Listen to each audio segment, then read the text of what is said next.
Good morning, all. I wanted to just give you a few words about assignment 6 now that you've completed and posted assignment 4.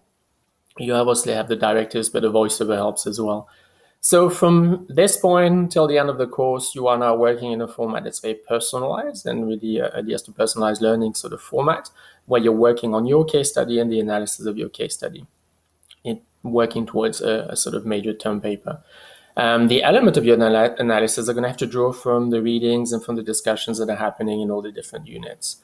So what I encourage you to do at this stage is to create a folder, which doesn't necessarily have to be the final version of your assignment 6, but a folder in which you are starting to create sections and create some notes, which you will then be able to organize and edit at the end to produce your assignment 6. So as an example, in the last unit in 6, we discussed the use of technology and the relevance of the notion of new literacies and digital literacies in the work that a lot of project initiatives do in critical pedagogy.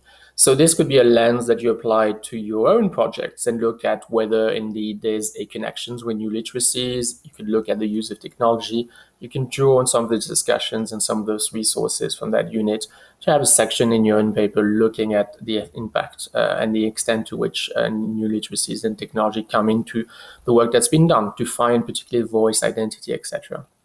In the upcoming unit in 7, we are looking at the detail of how individuals and practitioners create the rapport and that what you'll see as a technical word using critical pedagogy, dialogical relationships. So that sort of that flavor based on reciprocal dialogue where the power dynamics have been renegotiated. So that's all very well to read about, but during this unit, we're going to look at how we create that as classroom practitioners. So if at the end of the unit you're interested in that and want to draw in that into your own analysis, you may have a section that looks at how exactly is this established and maintained in my own project.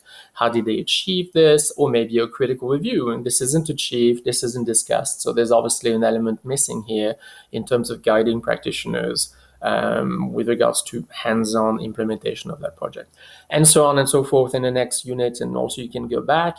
There will be elements that you can draw into directly into your own analysis. So I won't be signposting that anymore. This is really the video to encourage you to do that. But really, every time we discuss a dimension of critical pedagogy, every time we've had a unit, you should really apply that content directly to your case studies and start building your analysis for production of assignment 6. I don't insist on participation, so I don't put a grade on participation during the course. A few students have asked me, I've said, I've engaged with the readings, but I don't necessarily have time to post about the readings. Does that matter? It doesn't matter in the sense that I don't put a grade on participation. Obviously, if you can engage, it's great because it creates a sense of community within the course and helps your colleagues sort of get to clarity.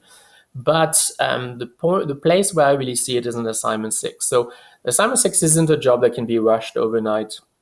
It's really been built that way. That's really, for me, that's the culmination of the readings and the work and the engagement with the content gets demonstrated in a very hands-on way in assignment 6. So a caveat here, I do see when I teach this course a huge discrepancy between people who've engaged throughout with the readings and the concepts, and then everything flows fairly simply in assignment 6 when you're writing. It's really mostly an editing job.